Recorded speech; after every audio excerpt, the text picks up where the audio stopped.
some hot stuff, baby, this evening. I need some hot stuff, baby, tonight. I want some hot stuff, baby, this evening. Gotta have some hot stuff, gotta have some loving tonight. I need hot stuff. Essa luz queimando na cara. I want some hot stuff. I need hot stuff.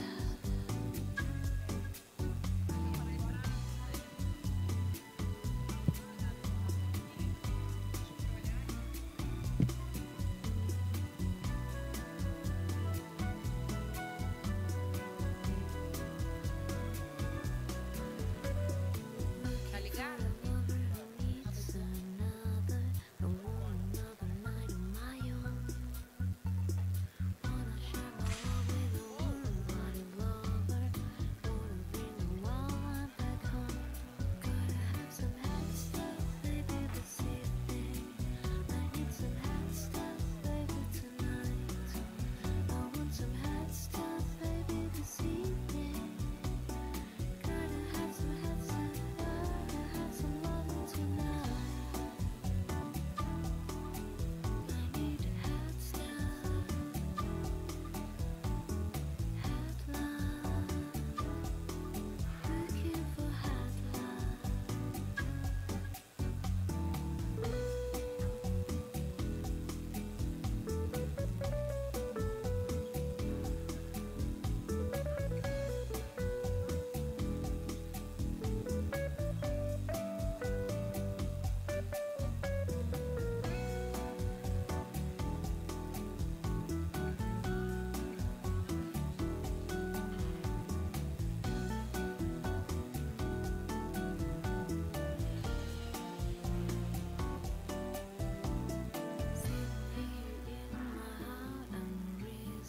We'll spend another night on my own. Like dial about 100 numbers, baby. I'm bound to find somebody home. Gotta have some hot stuff, baby, this evening. I need some hot stuff, baby, tonight. I want some hot stuff, baby, this evening. Gotta have some hot stuff, gotta have some loving tonight. I need hot stuff. I want some hot stuff. I need hot stuff.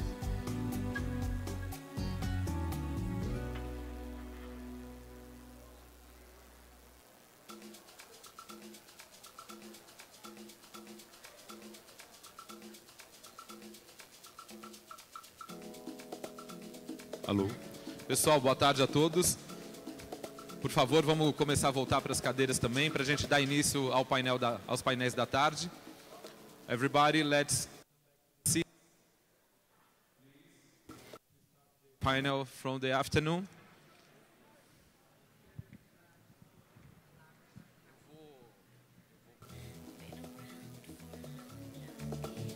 So many men, so unfair. And I was round when Jesus Christ has his moment of doubt and pain. Made them sure the pilot washed his hands and sealed his fate.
Alô.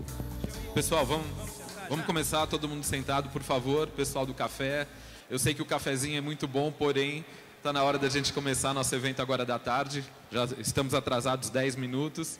Por favor, todos. Ladies and gentlemen, please grab your coffees, grab your friends. Let's take our seats. It's time to get innovative.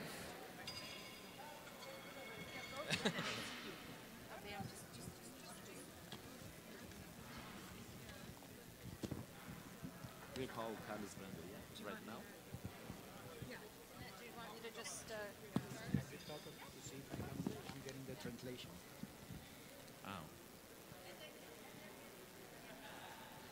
Testando a tradução, tá ok, pessoal? A tradução tá ok?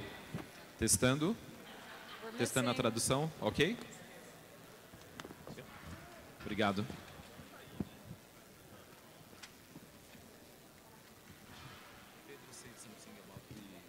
At this time, I'd like to invite all our panelists for Innovation Session 1 to please come to the stage.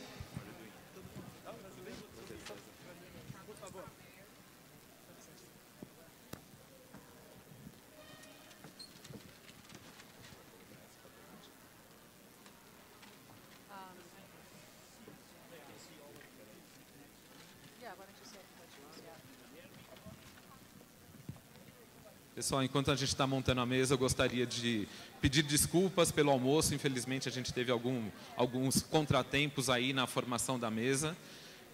Eu sei que nem todos ficaram bem servidos. Nos desculpem por isso. Esperamos melhorar para a próxima vez. Obrigado. Eu entrei no site, sabe, mas não tinha muito do Brasil, né? Ladies and gentlemen, thank you very much for rejoining our conference. We're about to embark upon 3 very interesting and important innovation sessions. The first session is going to be all about co-investing for sustainability impact, and we're lucky to have a terrific, qualified, innovative, wonderful group of people here to discuss this with us all. I would like to introduce Carlos Brando, who is kindly arrived to sit in for us because unfortunately Stephen Collett from IDH at the last minute was not able to attend, and we wish him all the best and send him all of our best energy. With no further ado, I introduce Mr. Carlos Brando, your host and moderator for Innovation Session 1. Thank you very much, Mary. Boa tarde a todos, amigos. Bem-vindos ao painel de inovação com investimento para impacto sustentável. Vão ser 3 painéis, esse é o primeiro deles. Panel sessions here. This is the first one. Our participants are Nicholas Viedma, to my right. He is the project manager at Oico Credit in Brazil. Guilherme Amado on the left, to the far left. Green coffee manager for Nespresso. Flávia da Costa, director of Exportadora Guaxupé. Sanchez is the sustainability and social corporate responsibility for Ola International in New York City.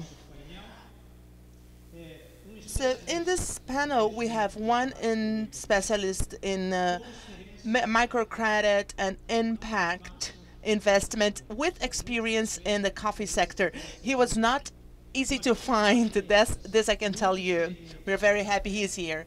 We also have panelists who are very experienced in the coffee sector that know the importance of financing for producers, which are their suppliers. Who are their suppliers actually? Is it feasible to have impact investment in the coffee sector, including an investment that might help growers produce in a sustainable way? Will there be investors interested in offering loans at subsidized interest? And how can you handle risk in this scenario? So can the middleman, just like the traders who are here, and also buyers such as roasters, can they be middlemen to grant microcredit to small farmers? How can we lower transaction costs? I'm very curious to know what Nicholas has to say. And on the other hand, I'm very curious to see how the panelists will see these proposals and whether they have different proposals to make. So make yourselves at home. We can comment on whatever Nicholas is going to say and exchange experience. My own experience to sell coffee processing equipment to small farmers all over the world has always bumped into loans and financing. I've also witnessed programs that started with small funding values, which are compatible for small and micro investors, and then this minimum amount had to be increased because of transaction costs. So we may start at 10,000, we launched, okay, for the second round we had to launch 20, the third round 50,000. Then you exclude micro and small farmers in this case. Now, thinking about sustainability and the need the small and micro farmers have to become sustainable, we have to ask ourselves if there is the possibility to combine donation and credit. I know everybody loves donations. If there's donation, nobody will even talk about financing. But maybe the right thing to do here is a blend of these two things. So, will financiers and donors be the same people or different people? Is there room to bring coffee exchange as a tool for financing? In this case, what's the role of the financer and what's the role of cooperatives and traders? I believe that it would be very interesting for us to learn about the experience of a microcredit expert, a buyer and a roaster for pod coffee, a major Brazilian export, and an international trader.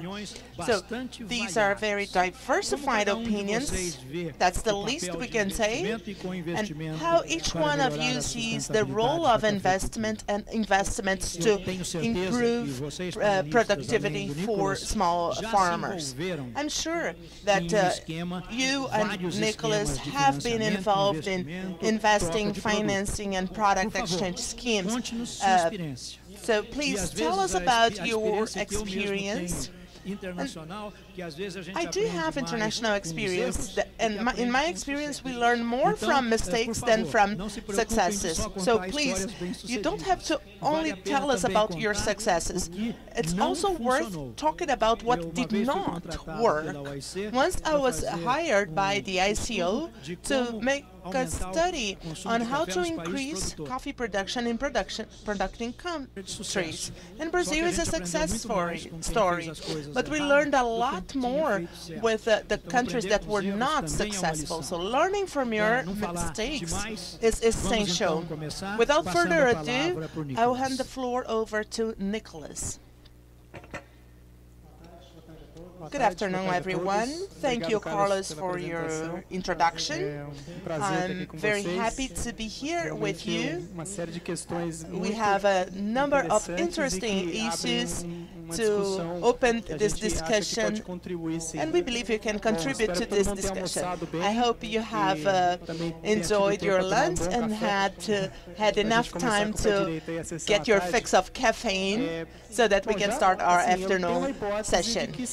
So, the answer to your main question is yes. It is possible to have investment alternatives targeting the needs of the coffee sector, especially the portion of the sector that is interested in developing sustainability. I'm wearing the hat of Oiko Credit here, but I'm also comparing this with other investors and stakeholders that have come across my path during my time there. I have a 6-slide PowerPoint presentation. I believe this is a beautiful movement in the industry. And I will be talking about financing now.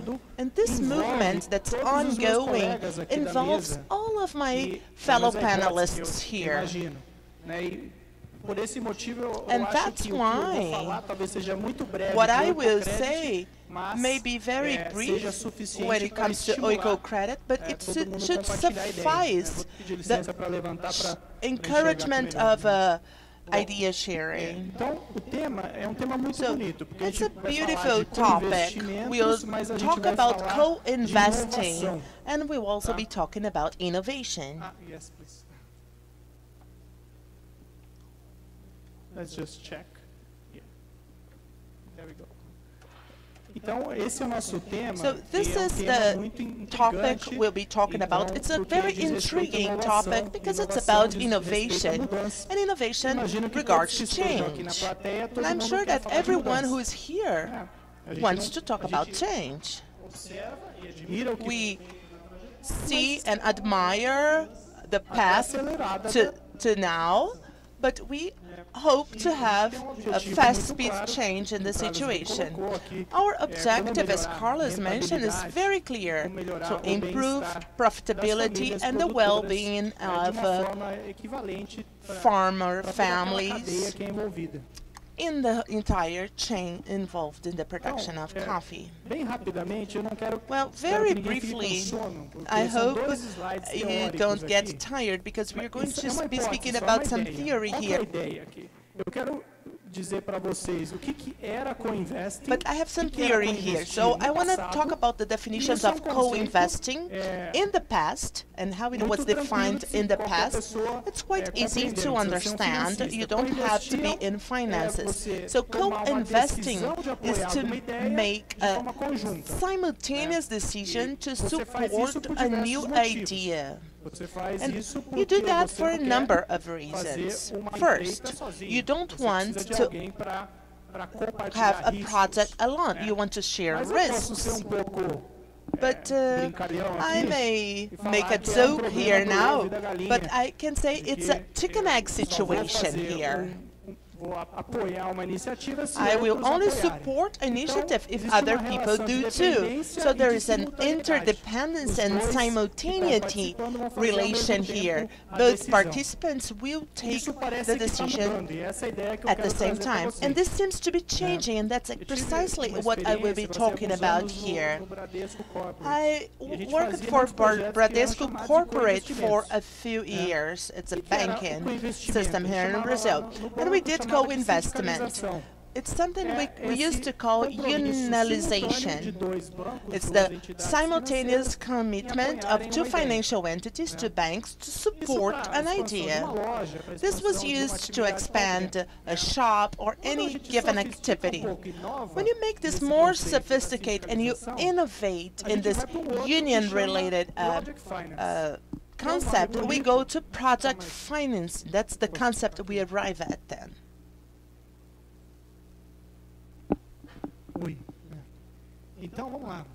Project finance is a fancy name to say that in order to build a bridge, you have to start somewhere, and it's not as simple as expanding a shop.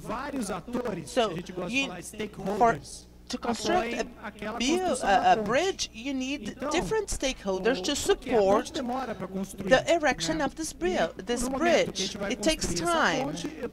So when you are carrying out the construction, you have to decide, are we going to have a turnpike in the bridge? If so, who's going to receive this money? Maybe for the 3 first years, it will be the construction company, and the following years is the company that is actually caring for the bridge. So it's decisions that will last for many, many years. At this point, we're thinking of a new innovation to serve and serve a whole chain that is more than a bridge. It's more than a shop. We're talking about a global production in which you have consumer and producing countries, and we want to act in all levels, at all levels here. So we need something more sophisticated, of course. The possibility could be Bitcoin. That's what I put here in my slide, just as an example. So we are done with the theory here now. So every movement related to the impact, the social and environmental impact, is based on a dilation of time and space. It's not Einstein and relativity here. We need to find long-term commitments that involve more stakeholders, engage more stakeholders. In this audience here, I know you are aware of this situation, but I'm just trying to zoom out here so that we can understand that every investor targeting social impact work in partnerships that have a longer time and space, at least longer than it used to be. Oikocredit adopted this attitude since last year, and it self-denominates it as a catalyst finance institution. And I will explain you why we consider ourselves a catalyst institution. So we have a long-term commitment and a sequence of actions. I'm not sure if everybody's familiar with the word catalyst. To make it simple, if we are going to bake a cake, we are talking about the baking powder here. It's an accelerator. It boosts a transformation process. So financiers want to boost the process and add the baking powder in the most sensitive time. And we want to be participating together with other stakeholders. That's an assumption of a catalyst. You can't be a catalyst by yourself. If I'm an organization, I control a supply chain. By being a catalyst, I bring others to collaborate with donations. Sometimes I bring NGOs. Sometimes I bring impact investors. each person will bring his or her own value for the construction, so that we get to the point in which we have a construction that has simultaneity, but it also has a sequence. And each one of the persons, each one of the actors has its own specialty here. You have a roofing specialists, you have architecture specialists, and working in a catalyst way allows us to accelerate, which is a recurring word in our commitment to sustainability, acceleration. Now, let me speak briefly about Oicocredit. It's an impact fund. We were created in a European Church Council back in '75. The idea was for us to invest church resources to generate social and environmental impact. As time went by, we no longer had church investing, and we started having individuals as investors. Today, our fund has 1 billion euros, and we work in 70 countries. I'm very happy to be here in this opportunity because the panel experts who were here earlier this morning, these are the countries Oicocredit is working on: Kenya, Uganda, Colombia. We have local offices in all of these countries because we want to catalyze partnerships with these countries, which are the biggest coffee-producing countries. So we have been working together with cooperatives, the value chain, and also private sector companies. We are being co-investing with all these companies. So this was our approach. So in the beginning, so let me address one of your questions, Carlos, right now. And at first, we would co-invest with any other European fund, like the Church of Sweden or even the Church of Netherlands. And all these funds were given away. We would give away technical assistance funds, but as time went by, all these donated funds started to be a bit more scarce, and then we decided to get more value from the leftover resources we have. So we decided to work as networks, and we try to maximize the reach of all these networks. Apart from the agribusiness portfolio we have, Oicocredit is also working on the social aspect of projects. We have some experience on credit for renewable energy, so we're working with wind energy and also hydroelectrical power generating plants and this kind of thing.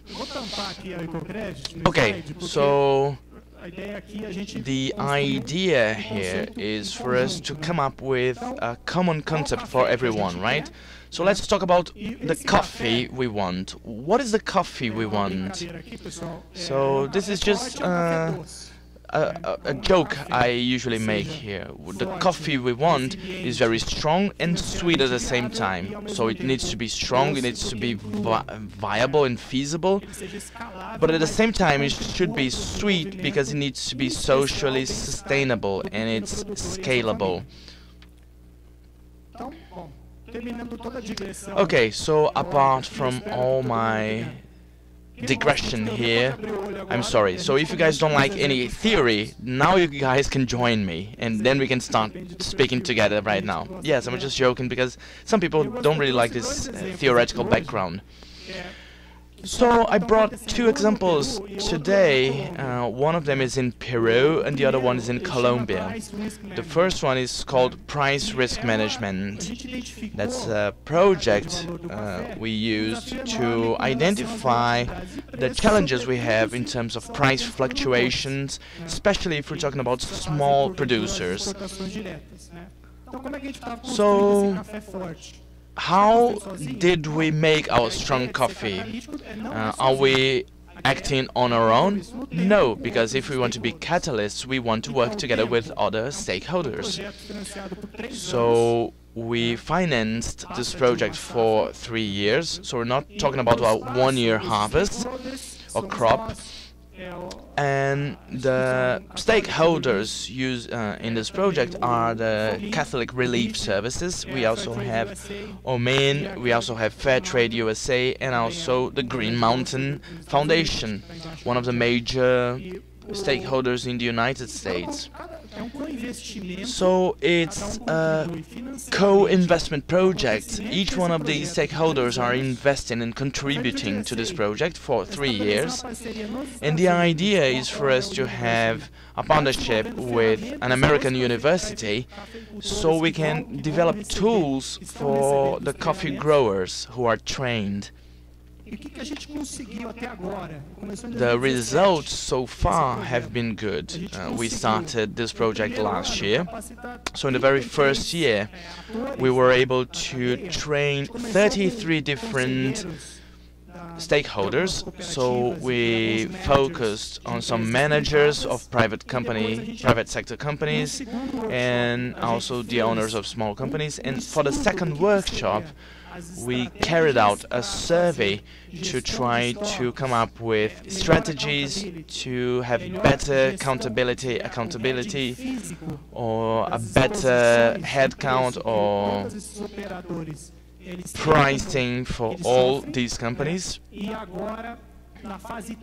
And now, during stage 3, together with the University of Cornell in the United States, we are going to make available a free tool. It's an Excel matrix that allows people to do all the hedging for any kind of market. So these guys are going to be covered for all the risks, and they will be aware of all the troubles they might find along the way. This tool is going to be made available next year, I think, and Oikocredit is going to co-finance or co-fund these operations. If you have hedging operations with a bank, then you have some margins to work on.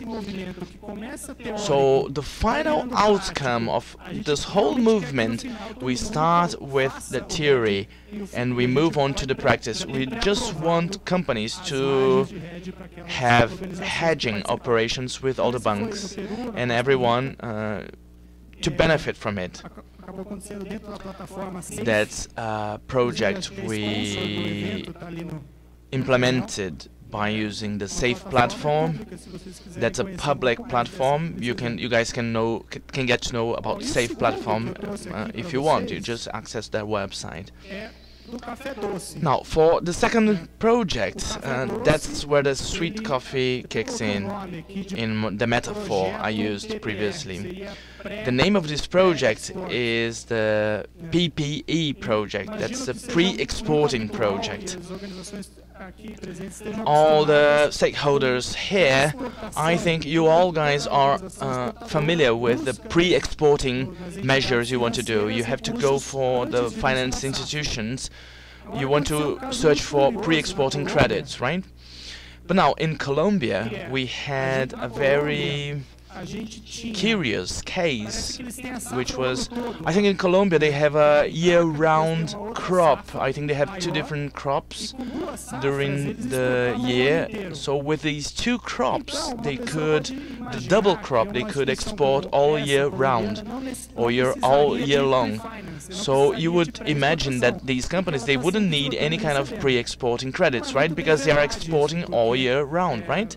But that's not true, because there are lots of costs involved with these operations, and all these costs, they are charged before these growers get their crops. So what we did was we got a commitment from the financial institutions to open up a line of credit, not only for 6 months, but for some given months of the year, but for 12 months a year. So we're providing funds together with some other co-investors, and we developed this agreement. It's almost like an umbrella project offered by the exporter. The exporter will let the producers know how much volume they are ready to intake. So it's not really a purchase contract, right? It's a different kind of contract.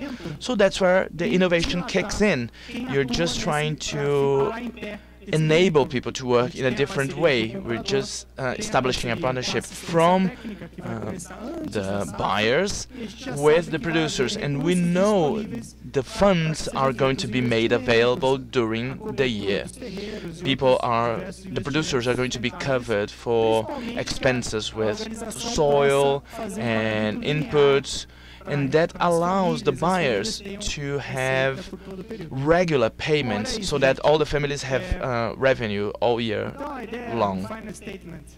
So the final statement I would like to bring to you guys would be, and that's something I truly believe in, that's what a good coffee can be made throughout time and with lots of effort from people. There's no way we can brew our coffee on our own.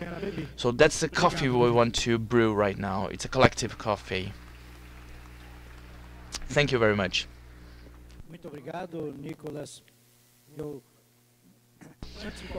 Thank you very much, Nicholas. Just before making any remarks, I can't resist the temptation to say that you guys have been operating in different countries, so I want to invite you guys to be a member of our partnership. I think we can have partnerships and we can have mutual benefits for both ends. All the council members who are here, I think that's an opportunity for us to work with finance institutions or funders in the future. I think your presentation was very interesting. The concept of working together along in time and space and to be a catalyzer. I think it's all very familiar for all of us in our platform.